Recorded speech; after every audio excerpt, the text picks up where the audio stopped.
21년 2회차 1차 필기시험 해설입니다. 21번부터 40번까지 직업 심리학 파트입니다. 21번 다음 내용을 주장한 학자는 특정한 직업을 갖게 되는 것은 단순한 선호나 선택의 기능이 아니고 개인이 통제할 수 없는 복잡한 환경적 요인의 결과이다. 네, 정답은요? 네, 바로 크롬볼츠의 사회학습 이론입니다. 크롬볼츠의 사회학습 이론이요. 이거 사회학습 이론 해가지고 막 이론자를 붙여놨으니까 뭔가 거창한 것 같지만 이거 알고 보면 요즘은 아주 상식이 된 이야기입니다. 그러니까 어떤 직업을 선택을 하는 게 단순히 개인이 노력이 부족해서 혹은 뭔가 좋아하는 게 잘 안 맞아서 어떤 재능 같은 게 잘 안 맞아서 직업 선택할 수 있고 없고의 문제가 되는 게 아니고 스스로 통제할 수 없는 어떤 환경적인 영향이 굉장히 크다는 거예요. 그러니까 환경적인 요인이라는 게 어떤 거냐면 예를 들어서 태어날 때부터 유전적으로 잘 태어난 놈 아니면 부모 잘 만나가지고 양육 환경이 되게 좋아서 환경적으로 굉장히 유리한 사람 아니면 잘 배운 사람 학습 경험이 풍부한 사람 그러니까 잘 배운 사람 아니면 과제 기술이나 경험이 되게 많은 사람 이런 사람이 직업 선택을 잘 할 수 있다는 얘기입니다. 이거 굉장히 상식적인 이야기잖아요. 자, 그래서 크럼볼츠의 사회학습 이론의 핵심 키워드는 뭐냐? 이거 직업 문제는 그냥 단순히 개인의 영역이 아니고 알고 봤더니 환경적 요인의 결과였어. 이게 크럼볼츠 사회학습 이론의 핵심 키워드입니다. 요거 반드시 같이 기억을 해주셔야 되고요. 크럼볼츠가 단순히 이렇게 냉소적인 이야기를 한 게 아닙니다. 단순히 냉소적인 이야기를 한 게 아니고 통제할 수 있는 부분이 있고 사회 환경처럼 통제할 수 없는 부분이 있는데 그 중에 통제할 수 있는 부분인 학습 경험, 즉 공부 열심히 하라는 얘기예요. 그 다음에 진로 의사 결정 부분, 요 두 부분은 사람이 스스로 통제할 수 있으니까 이쪽 부분에 집중하는 게 효과적이다라고 주장한 겁니다. 22번 다음 중 전직을 예방하기 위해 퇴직의사 보유자에게 실시하는 직업상담 프로그램으로 가장 적합한 거요. 1. 직업 복귀 대처 프로그램 2. 실업 충격 완화 3. 조기 퇴직 계획 프로그램 4. 직업 적응 프로그램 네, 정답은요. 네, 바로 직업 적응 프로그램입니다. 근데 이 문제 조금만 생각해보면 내용 몰라도 쉽게 맞출 수 있는 문제예요. 자, 전직을 예방하는 프로그램이라는 건 뭐냐면 어떤 회사가 있는데 이 사람이 밖으로 나가는 거를 막는 거예요, 지금. 그러니까 직업 복귀 대처 프로그램은 밖에 있는 사람을 지금 들어오는 거잖아요. 그러니까 해당 없는 거고요. 실업 충격 완화 프로그램은 이미 나간 사람한테 충격을 완화하는 거예요. 이것도 해당 없는 거예요. 조기 퇴직 계획 프로그램은 있는 사람을 내보내려고 지금 노력하고 있는 거예요. 그러니까 이게 해당 없는 거죠. 직업 적응 프로그램이 나가려는 사람을 못 나가게 막는 거죠. 적응 다시 시키는 거죠. 그러니까 당연히 직업 적응 프로그램밖에 없고요. 직업 적응 프로그램의 가장 대표적인 예 중에 하나가 바로 직장 스트레스 대처 프로그램도 직업 적응 프로그램 중에 하나입니다. 23번 슈퍼의 직업 발달 이론에 대한 중심 개념으로 볼 수 없는 거요. 1. 개인은 각기 적합한 직업군의 적격성이 있다. 2. 직업 발달 과정은 본질적으로 자아 개념의 발달 보완 과정. 3. 개인의 직업 기여와 생애는 자아 실현의 과정으로 현실과 타협하지 않는 활동 과정. 4. 직업과 인생의 만족은 자기의 능력, 흥미, 성격 특성, 가치가 충분히 실현되는 정도이다. 네, 맞지 않는 거 정답은요. 네, 바로 현실과 타협하지 않는 이 부분이 틀린 겁니다. 슈퍼의 직업 발달 이론은요, 현실과 갈등을 하고 그 갈등을 통해서 타협하는 과정에서 바로 직업 발달 과정이 발생한다. 이렇게 보고 있는 겁니다. 그래서 현실과 타협하지 않는 활동 과정이다. 이게 슈퍼의 직업 발달 이론과 맞지 않는 부분입니다. 개인은 각기 적합한 직업 적성군이 있고요. 직업 발달 과정이 곧 자아 개념의 발달 보완 과정이라고 보고 있습니다.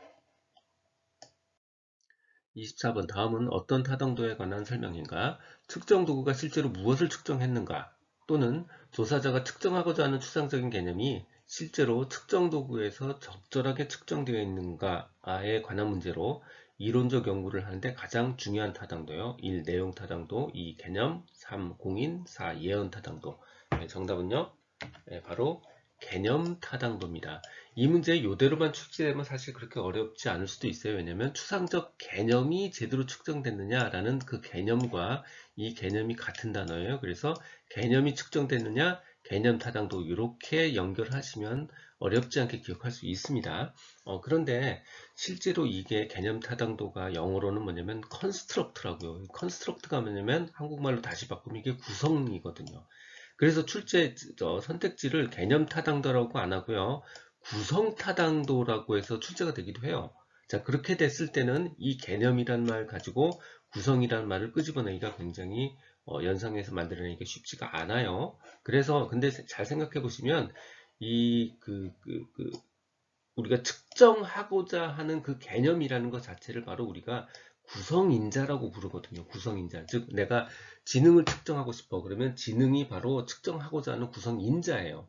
그래서 그 구성인자에서의 구성이 바로 구성타당도입니다. 그래서 개념 타당도, 구성 타당도, 추상적인 개념 요 세 가지를 한꺼번에 같이 묶어서 기억을 하시는 게 문제가 변형돼서 출제돼서 또 맞출 수 있는 방법입니다.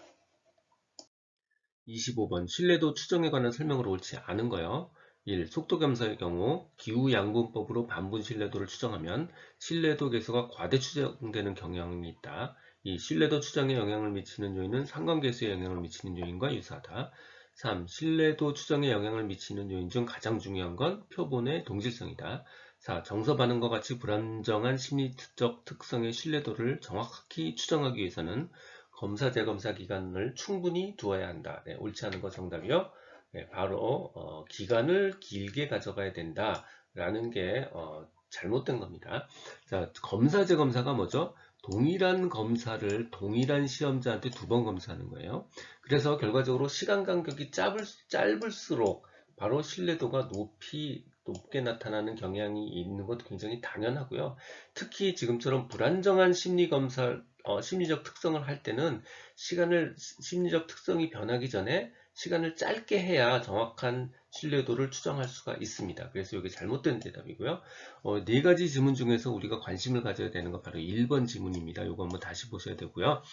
기후양분법이 뭐냐면 홀수작수로 나누는 거잖아요. 그래서 가까이 붙어 있는 걸 가지고 나누는 거기 때문에 속도 검사를 할 때 신뢰도 계수가 과대 추정되는 경향이 있습니다. 이 내용도 같이 한번 기억을 해 두시는 게 좋습니다. 26번 신입사원이 조직에 쉽게 적응하도록 상사가 후견인이 되어 도와주는 경력개발 프로그램은 1. 종업원 지원, 2. 멘토십, 3. 경력 지원, 4. 조기 발탁 시스템. 정답은요. 네, 바로 멘토십 시스템입니다. 멘토 아시잖아요. 선생님 되는 거, 후견인 되는 거. 네, 그래서 후견인이 돼서 도와주는 거 바로 멘토십 시스템입니다. 27번 성인용 웩슬러 지능검사 KYS4의 처리속도 지수에 포함되지 않는 소검사요. 1. 동형, 2. 퍼즐, 3. 기호, 4. 지우기. 네, 정답은요. 네, 포함되지 않는 거 바로 퍼즐입니다. 성인용 웩슬러 지능검사 KYS4는요. 이렇게 네 가지의 요인으로 구성되어 있습니다. 언어, 지각, 작업기억, 처리속도요. 그 중에서 처리속도는 동형, 기호쓰기, 지우기의 소검사로 다시 구성이 나누어져 있습니다. 실제로 이 문제가 어려운 거는요. 실제로 신출 문제여서 어렵기도 하고 또 크게 네 요인 중에 또 더 들어간 하위의 소검사 레벨을 물어봐서 아주 디테일을 물어봐서 어렵기도 하지만 실제로 KYS4가 2012년에 처음 개정 번역이 됐는데 여태까지 출제는 몽땅 다 KYS3였거든요. 그러면 하지만 이번에 KYS4가 처음 출제된 거고요. 이제는 KYS4가 다시 본격적으로 출제를 시작할 수 있다라는 신호탄으로 이해하시는 게 좋을 것 같습니다. 28번 직무 분석 자료의 특성과 가장 거리가 먼 거요. 1. 최신 정보 반영. 2. 논리적으로 체계화되어야 된다. 3. 진로 상담 목적으로만 사용되어야 된다. 4. 가공하지 않은 원상태의 정보여야 한다. 정답이요. 네, 거리가 먼 거 당연히 진로 상담 목적으로만 사용되어야 된다. 이거 정답 거리가 먼 거고요. 당연히 직무 분석 자료를 만드는데 비용도 많이 들고 시간도 많이 드는데 이거를 오직 진로 상담 목적으로만 사용한다? 이거 넌센스예요. 인사정책에도 사용해야 되고요. 무슨 경영 계획에도 사용해야 되고요. 굉장히 다양하게 사용되는 게 정상입니다. 또 한 가지 이 정답에 관계없이 좀 찍기신공요. 이렇게 질문이 먼 것은 아닌 것은 이렇게 부정문으로 물어봤을 때 뭐뭐만이다 오직 뭐뭐다 라는 것들이 정답일 가능성이 굉장히 높습니다. 그래서 이 내용을 잘 아실 때는 자기가 알고 있는 내용으로 판단하시고 잘 모를 때는 이런 찍기 신공을 한번 발휘해 보는 것도 좋은 방법입니다. 29번 특정 집단의 점수 분포에서 한 개인의 상대적 위치를 나타내는 점수는 정답은 바로 백분위 점수입니다.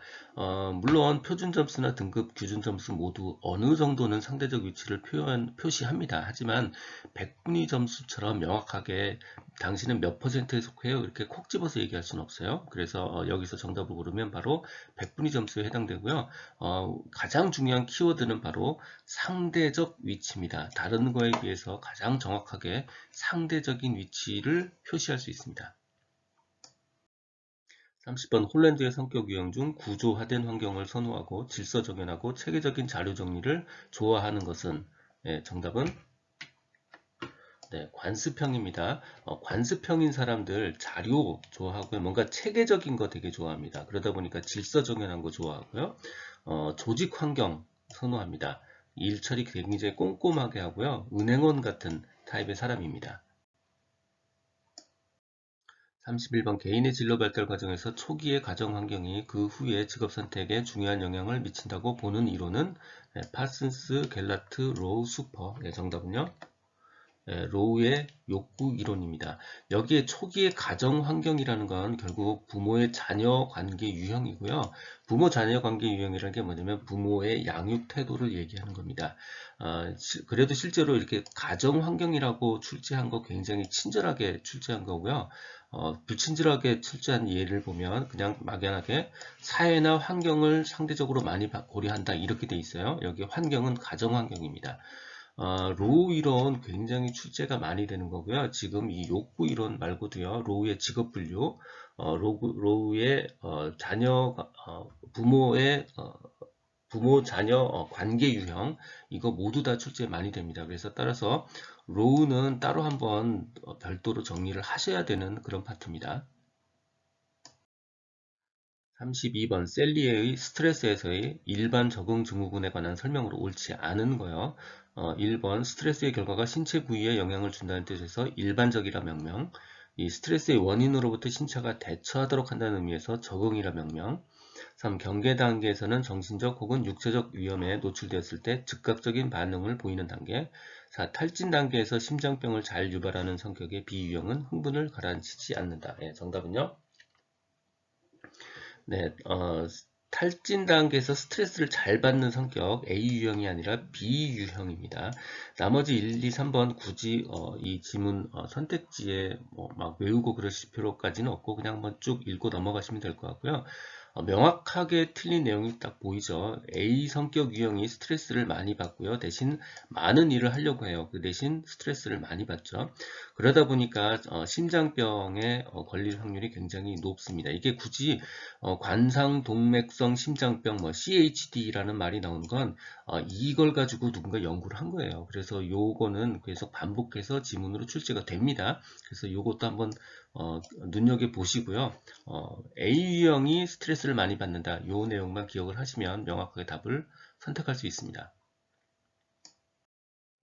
33번 심리검사를 선택하고 해석하는 과정에서 잘못 설명한 거예요. 1. 검사는 진행 중인 상담 과정의 한 구성 요소다. 2. 검사는 내담자의 의사결정을 돕는 정보를 얻는 하나의 도구다. 3. 검사는 내담자와 함께 협조해서 선택하는 게 좋다. 4. 검사 결과는 가능한 한 내담자에게 제공해서는 안 된다. 네, 잘못된 거 정답이요. 네, 검사 결과는 당연히 내담자에게 공개하고 제공해야 되고요. 더 좋은 건 상담자가 일방적으로 그냥 검사를 주는 게 아니고 내담자와 함께 해석하는 게 훨씬 더 좋습니다. 당연히 결과 줘야 되는 거고요. 34번 윌리엄슨의 특성 요인 직업 상담의 단계를 바르게 나열한 거예요. 네, 정답은 분종진 예상추에서 1번이죠. 첫 글자만 따서 이렇게 외우는 거 제가 그리 좋아하진 않지만 이 문제 워낙 자주 출제되기 때문에 어쩔 수 없습니다. 분종진 예상추라고 해서라도 꼭 외워주시고요. 가끔 예측의 예 대신에 처방이라고 표현되기도 해요. 바로 지금 같은 경우도 바로 예측 대신에 처방이라는 말로 바뀌어서 출제된 경우입니다. 35번 다음의 특성을 가진 직무 분석 방법. 퍼듀 대학의 매코미기 개발, 행동 중심적 직무 분석 기법이다. 6가지 범주 및 187개 항목으로 구성. 개별 직무에 대해 풍부한 정보를 획득할 수 있는 장점이 있으나 성과 표준을 직접 산출하는 데는 무리가 따른다는 단점을 지니고 있다. 직무과제, 기능적, 직위 분석, 관리직, 기술 질문지. 정답은요?